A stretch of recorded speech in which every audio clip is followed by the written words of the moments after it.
Hi everyone, my name is Miranda and in today's video I am going to be talking about 5 common myths about autism spectrum disorder. There's a lot of misinformation going around about ASD and I wanted to do my best to clarify some things that people tend to get wrong. Now for this video I'm going to be drawing from 2 major sources of information. First, I'm going to be drawing from my professional/school life.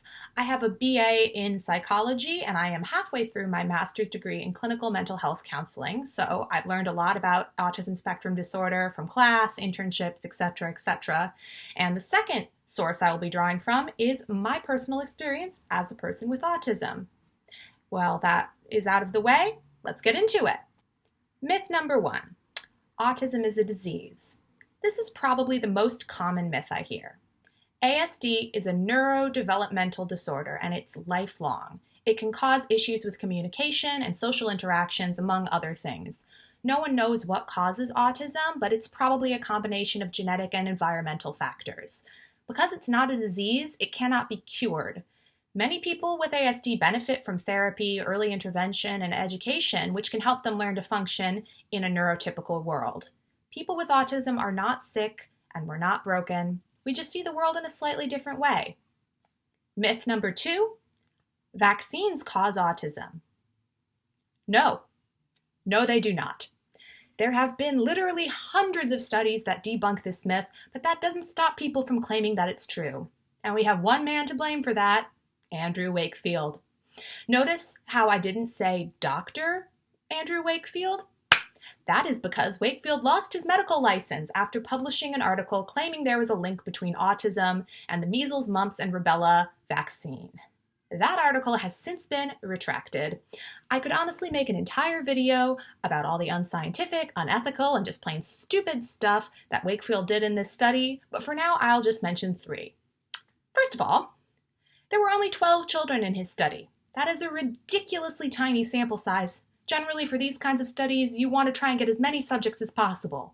Second, Wakefield's study was funded by lawyers who had been engaged by parents in lawsuits against vaccine-producing companies. So it was in his best interests financially to push the vaccines bad narrative.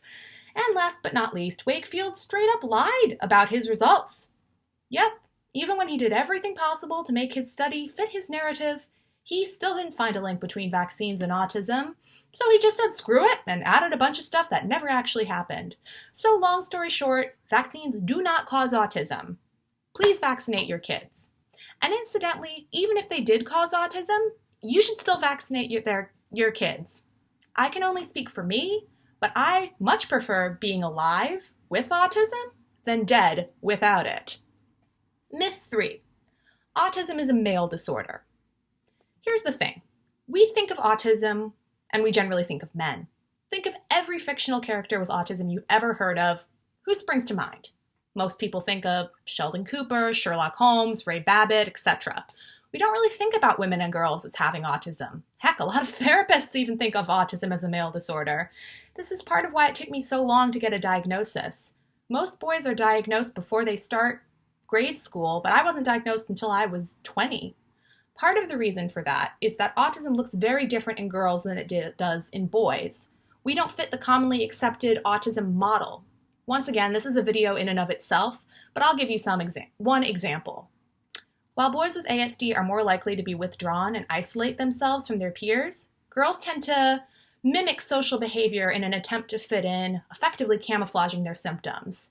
Some girls become obsessed with friendships and social rules. When I was in middle school, I had this notebook where I kept track of all the kids in my grade, who was dating who was in a fight, who was popular, who was not, etc., etc. It was color-coded and everything. My social environment was so complex and confusing that I had to take notes so I could figure out what was going on around me. Because of these notes, I was able to act normal most of the time, at least enough that I was able to get through the day. I faked being normal for so long that it became second nature to me. The problem with this method is that it's unsustainable. There is a phenomenon among children with ASD, especially girls, called the 4 o'clock explosion. Basically, a child with autism can hold it together at school and act normal, only to come home at 4 o'clock and completely melt down. I can't tell you how many times my poor mom had to deal with me sobbing hysterically on the drive home because I was so exhausted from pretending all day. And guess what? Even when I was trying my hardest, I was never able to fully blend in. People always thought I was a little quirky, a little weird, but my behavior never screamed autism either. And that happens to a lot of girls with ASD. People write them off as just being weird, or they get misdiagnosed with anxiety or depression or ADHD. It sucks, honestly, but luckily we are learning more about how ASD affects women every day. So hopefully we can put this particular myth to bed soon. Myth number 4.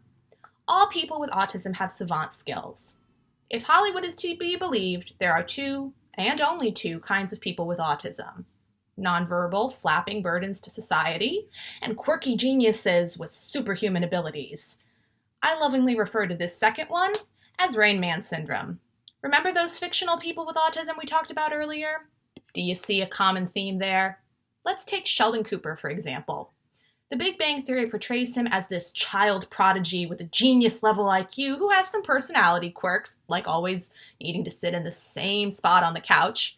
In fairness, there are some people with autism who are like this. Take, for example, David Tammet. Tammet? I don't know if I'm pronouncing that correctly. Sorry, David. He's an English essayist, novelist, poet, translator. In addition to being fluent in more than 10 languages, he holds the world record for reciting pi from memory. Incidentally, that means he can recall pi to the 22,514th decimal place. Sadly, only about 10% of people with autism have savant skills, which is frankly pretty unfair. I would have liked to have had a fun skill, but no, all I have is crippling social anxiety and sensory issues. Yay! Myth number 5. You can always tell when a person has autism. If I had a quarter for every time someone told me, "You don't look like you have autism," I would have a couple of dollars. Probably. Enough for a Starbucks drink, at least. First of all, what does a person with autism look like? Do we have autism tattooed on our foreheads at birth? In reality, no 2 people with autism are exactly alike, just like no 2 neurotypical people are exactly alike. Some of us stim a lot, we flap our hands or tap our feet. Some of us don't communicate verbally. Some of us don't make eye contact, or we make too much eye contact. Some people, like me, are considered high functioning, which basically means we can function in society and pass as neurotypical. By the way, not a term I love for obvious reasons. The point is, there's no one way to have autism. It's called a spectrum for a reason. And no matter where you fall on the spectrum, you are awesome, you are kind, and you are valid. So that's about it for this video. I've never made any videos like this before, so I'd love to know what you guys think. I've linked some resources in the description below, so you can go ahead and take a look if you want to. Thanks so much for watching, and I will catch you in the next one. Bye!